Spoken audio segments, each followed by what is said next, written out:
All other people are coming.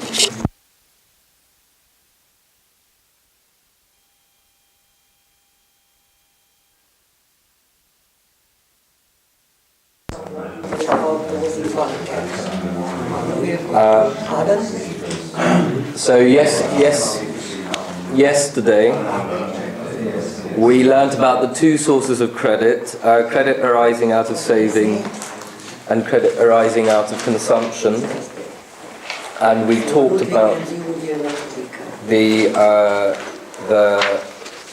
real bill, and we went through an example of the mechanism of how a real bill is created and how a real bill is liquidated. So today, Professor will be continuing that, and we'll be talking about the invention of discounting and the social circulating capital as well. Professor. Thank you. This is going to be a busy day. If you look at the program and timetable, you will notice that today we have two lectures. Actually 3 sessions, because in the morning we have 2 lectures, the afternoon is Sandeep's. The reason for this is that we structured this course in such a way that there are 20 sessions, but we want to do it in 9 days, so one of these days we have to have 3 sessions, and that's today. And for that reason, instead of the discussion period after 11 o'clock, we'll have another lecture. So that's, I hope everybody has a copy of this program, and that's reflected in that program.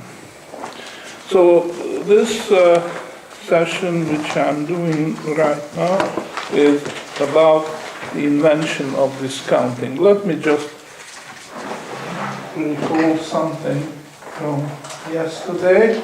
We had this little presentation, dramatic presentation. There was the cotton dealer, and then there was this spinner who was spinning the cotton into yarn, and then there was the weaver and the cloth merchant. So this is a river, okay? River emptying into the great ocean of consumption. I think you should get another one from the reception. Thank you.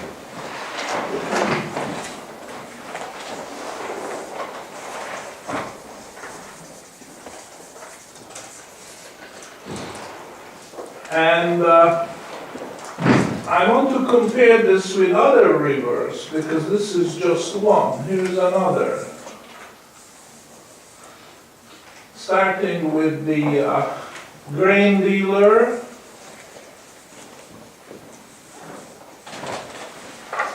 and then the miller, and then the baker,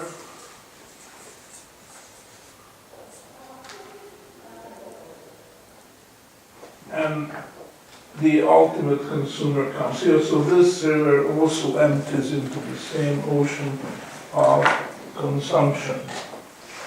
Now I emphasize the very special role of these two, because they are in effect the retail merchants who have an immediate contact with the consumer, and it's their palm which is hit by the gold coin first before these other guys will see the gold.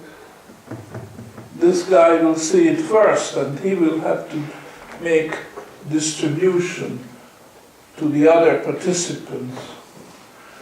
So they have a special role to play. Now, I'd like to squeeze in here the type of financing which is involved. I think it came out pretty well yesterday from our little play, a little presentation, that in the beginning there were 3 papers, 3 real bills involved, and we just call them the one which is between these two is called the cotton dealer on spinner. Let's put hyphen between on spinner. Oh, thank you. And then there's another real bill arising when the spinner passes the yarn on to the weaver, and call it spinner on weaver.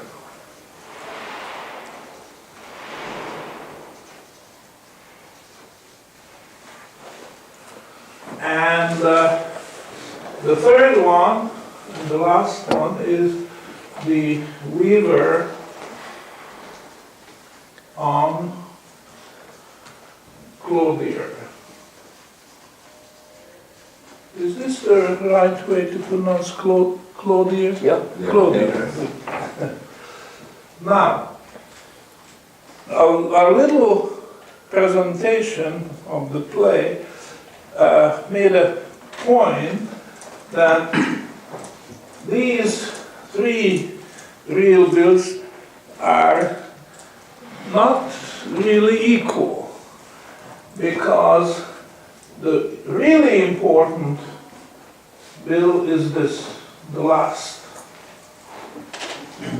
So in a way, actually, these other 2 are superfluous, and when they tried their clearing system, these merchants, they decided to do away with this and keep this one. This was a tremendous, you may not see it at first blush, but a tremendous improvement, because it was the first instance that this bill started circulating and could be used as a means of payment.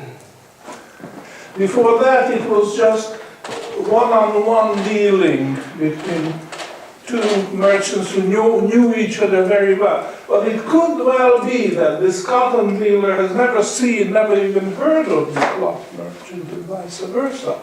Yet he is quite happy and ready to accept his paper. You see? And that's because of the dynamics involved in that trading system. So this is what I call a small step for a man, but a huge step for mankind, when they discovered that the real bill can circulate. That's the importance, and that's the insight of Adam Smith. He could see. Now, same thing here. I don't want to write down. There is a grain dealer on Miller paper. There's a Miller on Baker paper. But it's this Miller on Baker paper which is important, because that will be acceptable in payment. You could put in the grain farmer as well if you wish. And so this is how circulation of real bills started. And the merchandise disappears in the ocean of consumption. Today we are going to see that actually it's even better than that, because not only does this weaver on clothier paper circulates in this river. This is a river, okay? This is another river, emptying the same ocean. But there will be cases when this bill can be used for payment here, or another one, you see? So we aggregate these rivers. There are lots of these rivers, you know, all emptying into the ocean.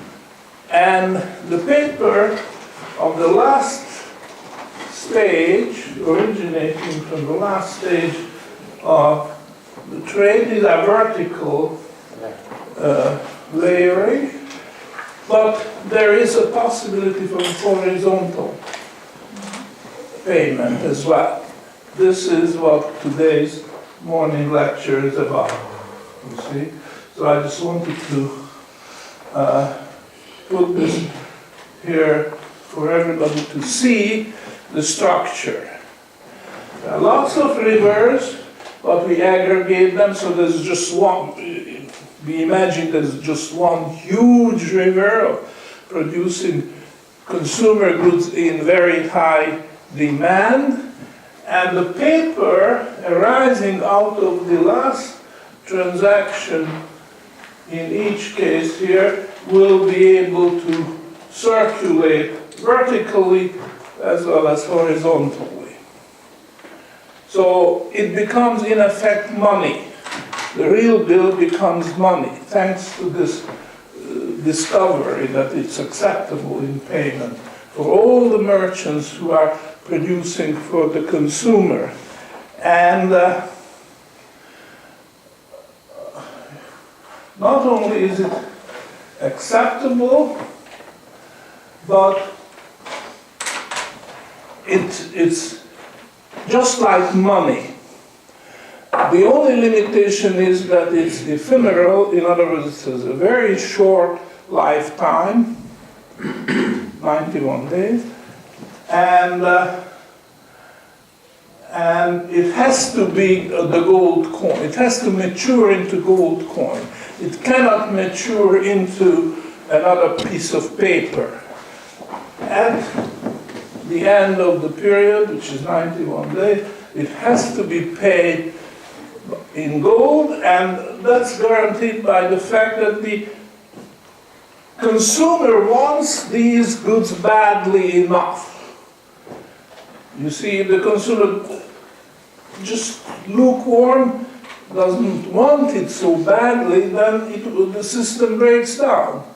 In other words, such merchandise, which are marginal, the consumer may be persuaded to buy it if you bombard them with heavy advertisement and promotion and heavy, then consumer will buy it. But next day he may wake up and say, oh, that wasn't such a good idea, I never buy it again because I can do without, or something else. Then the paper, the real bill, so-called, because it's not real in that case, is going to refuse to circulate. It will not be acceptable because people know that the underlying consumer good is not in such a high demand. It's just in a marginal demand, so it... Now, how do you recognize that this is the case? From the spread, because we know from Menger that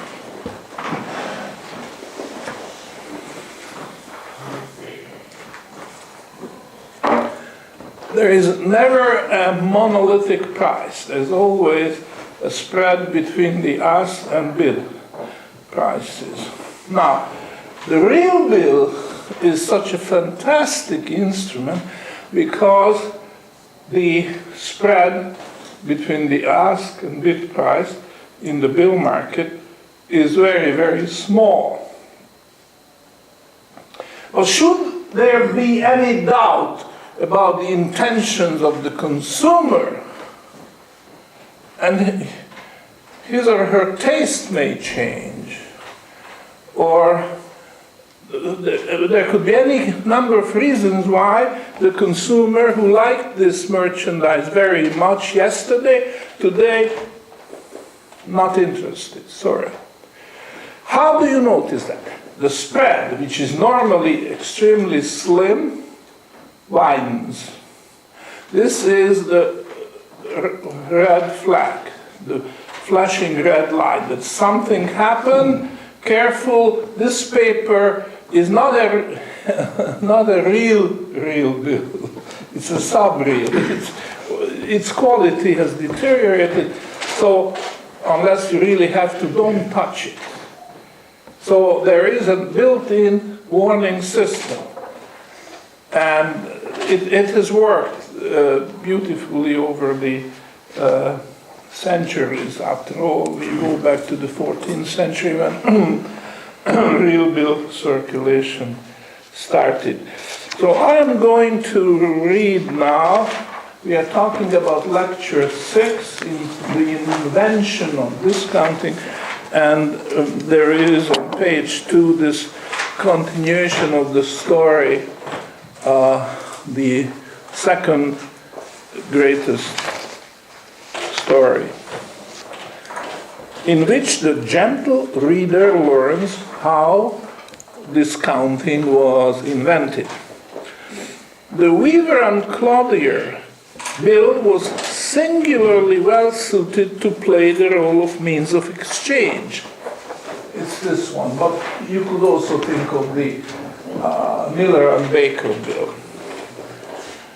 The clothier came into daily contact with the gold coin in the course of his business. By contrast, the weaver and the spinner didn't see much gold in the pursuit of their trade, because they were just issuing or receiving, endorsing real bills, paper. But it was the last guy who saw gold every day, the retail merchant. Often, the clothier found himself in the position that he could prepay the bills he has accepted. In other words, the clothier was very much aware that he accepted the bill when the weaver billed him, the last bill in that vertical structure. So that was a liability for him. And when business was brisk for him, he sold cloth very fast. And the gold coins were accumulating in his till. And as much as he liked the brisk business, that gold was a liability for him for the following reason. It was just sitting there doing nothing, whereas he had obligations outstanding. So it was in his interest to collect these gold coins in a bag and take it over to the weaver who held his paper and say, hey, my bills won't mature for another month, but I have this gold here, so I want to discharge my liability. Here's the gold, give my paper back, and I'll tear it up because I don't want to have this obligation anymore. And the deal was gone, because both guys had an interest to put that thing behind them. Now, and that's the fine point here. The clothier in my story was an extremely clever man, and he had an excellent grasp of this whole business of real bill circulation. So he would prepay his bills, but for consideration. He was not going to pay 100% of the face value. Why? Because there was still a whole month before the bill expired. So he would persuade the weaver to take less than the face value. And he was banking on the possibility or on the actual situation that the weaver will need the gold coin for his business or for other business, consumption. And in any case, the gold was an attractive instrument. It's just that the clothier didn't want to have idle gold, which it was part of his trading capital after all, and he wanted to earn a return. So what he did was he said, look, you take less than the face value. And here it is in gold. I'm prepaying it. It's not paying, but prepaying. A very important difference. And this prepayment feature is what you want to understand in the story of the real bills and discounting. And even the name was changed. They did not call it prepaying the bill anymore. They started calling it discounting the bill. Okay, you can discount a bill which still has time left to maturity. You see, that's important.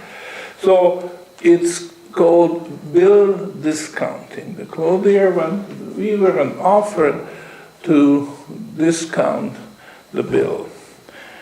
And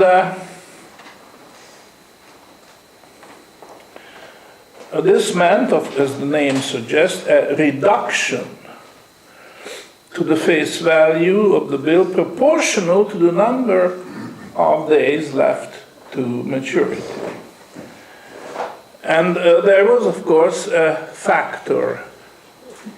You have to multiply the number of days by a factor. And this factor came to be known as the discount rate.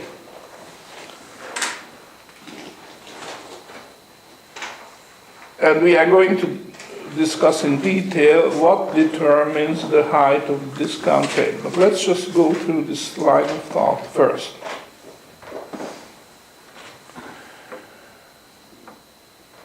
The weaver didn't object to receiving less than the face value of the bill. He needed ready cash, and he could not get it on any better terms than accepting the offer of the clothier. You see, that's the point. He benefited from this. He didn't lose, really, because he needed the gold coin for his various purchases. And that was the best term. He looked around and talked to bankers, talked to this, that. But nobody could offer a better term than the clothier if you wanted cash gold. Okay? So, for his part, the clothier wanted the custom of the weaver because he was an obvious supplier of bills for his budding discount business, because that's what the shrewd cloth merchant had in mind. He sensed there's something big there. He's going to hit gold soon. Why? Because he wants to give up his cloth business and go into the discounting business. He felt that he was superior. He understood the whole thing better than anybody else. And he wanted to be the first to start the discount house. So he wanted to have a good relationship with the weaver, who was a supplier of bills, future supplier. And so both men had symbiosis, trying to come to terms. And they did, and they came up with a suitable discount rate which satisfied both. So that was another huge step for mankind. Small step for a man, a huge step for mankind. Discounting was invented. Both parties benefited from it. After the latest innovation, people no longer talked about paying the bill, they talked about discounting the bill. The origin of discount is merchant custom. You see, and this is where these detractors of Adam Smith's real bill doctrine are mistaken.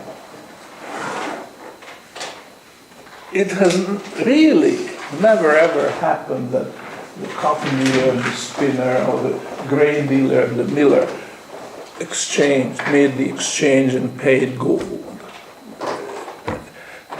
You know, there is no such a thing as 100% gold standard work. All the payments. It's physically impossible because as the division of labor gets more refined, you know, 4 merchants in the food chain handing on the maturing merchandise one another could be expanded to 40 or more. Now, at each stage, they would have to pay gold.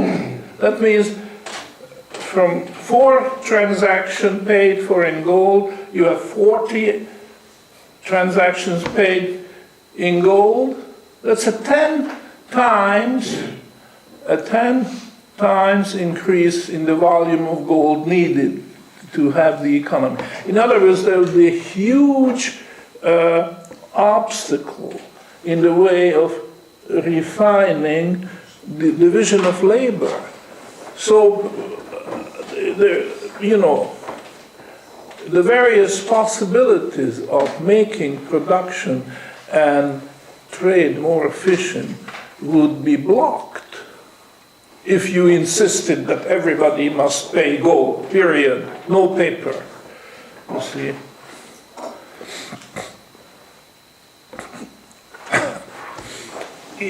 In fact, and I'm going back to Adam Smith and his metaphor, which I like very much, and I'm sure you will like it too, or you may already know this. In The Wealth of Nations, he makes this metaphor. He talks about a highway in the sky. Highway in the sky.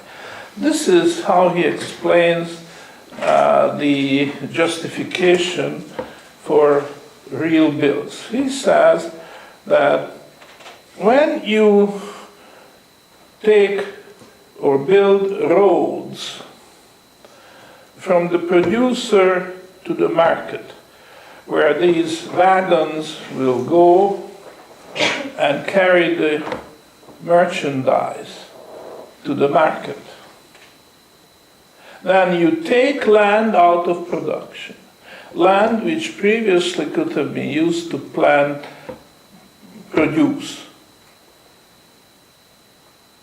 So he asked the question, why not restore this land which was overtaken by the roads and construct a wagon way in the sky? And he immediately apologizes profusely to his readers that I am terribly sorry for this violent metaphor. Because, of course, the year was 1776 and nobody thought of air cargo at that time. See, it was a violent metaphor for him. So he thought it was his duty to apologize to his readers, doing violence on their imagination. It's too much to imagine. Wagon way in the sky. Well, for today, there's no problem with wagon way in the sky, but in his time it was. So there it was, the wagon way in the sky. What is it? It is the real bill circulation, which takes gold and replaces gold with real bill circulation, which can circulate. See? And then you can restore gold to its original purpose, the soil, which can grow crops. You see, so that's the whole idea. I think it's a beautiful idea, how you can restore soil to production, direct purposes of production. The same way gold has to be restored. So gold can look after other production problems having to do with slower maturing merchandise, or things which cannot be financed with paper, because the paper just won't fly in that case. We'll soon see another example. Bricks can't fly. Cloth can. The paper drawn by the weaver on the cloth merchant flies on its own wings and under its own steam. Now, you have a brick factory, and you try to imitate the weaver and say, my bricks will fly because I can write a real bill and put it into circulation. Well, ladies and gentlemen, the brick just won't fly. And the reason is that brick is not consumed the same way as cloth is. The brick is built into a house which is probably going to be around for at least 30 years, maybe longer. Some European buildings are several hundred years old. So in other words, there has to be a mortgage, and the mortgage is definitely not the same as a real bill, and for that reason the bricks cannot fly. Sorry. And those who are involved in production of bricks better take notice. This is the case, like it or not. By the way, on Lombard Street, which is the financial district of London, there was a saying more than 100 years ago, which long since forgotten. The saying is, there's no easier occupation in the world than that of the banker, provided that he can tell apart a real bill from a mortgage. That's all. As long as here's a mortgage, here's a real bill. For most people, outsiders, they are both financial instruments. End of the story. Now, a banker has to see the tremendous difference. This one circulates, this one doesn't. This one finances consumer goods in very high demand. Now, of course, houses can be in very high demand, but they are not consumed the same way as other consumer goods for immediate consumption. And for that reason, this paper can fly and this paper cannot. And it's the job of the banker to be able to see the difference. And of course, there's a whole spectrum of papers. These are just two extremes. And the banker will have to see the spectrum and place it and judge it, whether it's suitable for his portfolio or not suitable. And accordingly, he will land on it, or he may decline, or he would charge more interest. So this is a very important distinction. Now, continuing my recital of this story on how discounting was discovered. So the clothier invented discounting, and soon after he started posting his discount rate, which could be adjusted. It could be adjusted as frequently as every day. He posted a different one because he had ways to find out what the consumer wanted. And if the consumer changed his taste or changed his willingness to spend or whatever, then he would change the discount rate, which would almost immediately reflect the mood or the changing mood of the consumer. So the discount rate was then the guiding star of all the merchants involved in production for the consumer goods market, because they were watching it, and a higher discount rate was a warning signal. Watch out, the consumer is retrenching. So perhaps you should be careful how much you prepare for the market, because the consumer may not be ready for it. On the other hand, a drop in the discount rate meant, it was a message to the effect that, all right, now the consumer is ready to spend. So get the merchandise out and to the market as expeditiously as you can.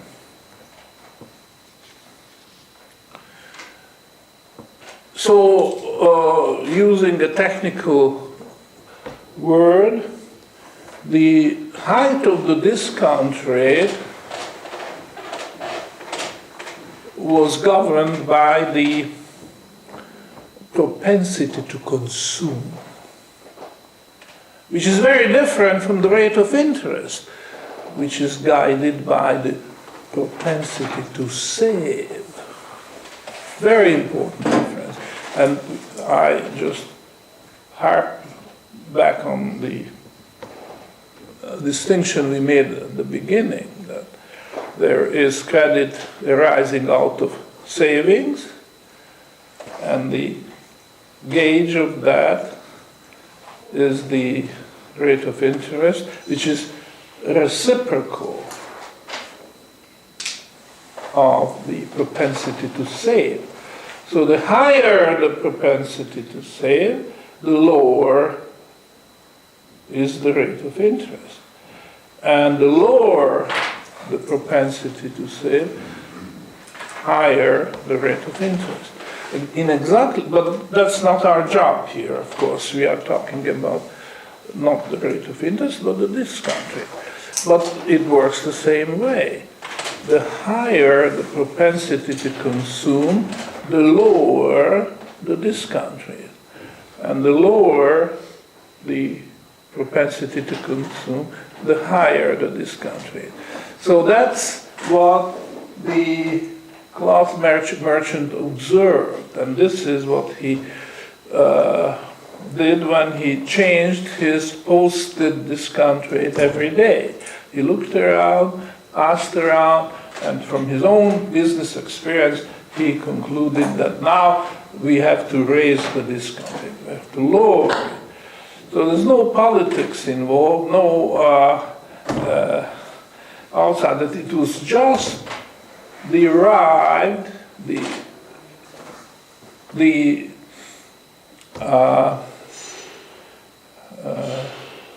intelligence was derived from business experience, what the height of the discount rate would be. So that was my story, second greatest story ever told. And now some comments. It's very, very important to see the difference between discounting or lending and borrowing, because they are entirely different. There are similarities, but as far as the sources of credit are concerned, as far as the purposes to which it can be put are entirely different. So I already had an opportunity to talk about this yesterday. I am repeating it. There is no lending and borrowing involved in discounting real bills. So the transactions there are all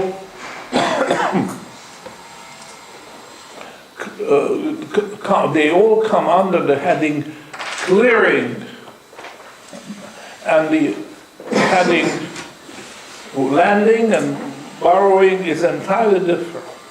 So here, this is all part of the clearing.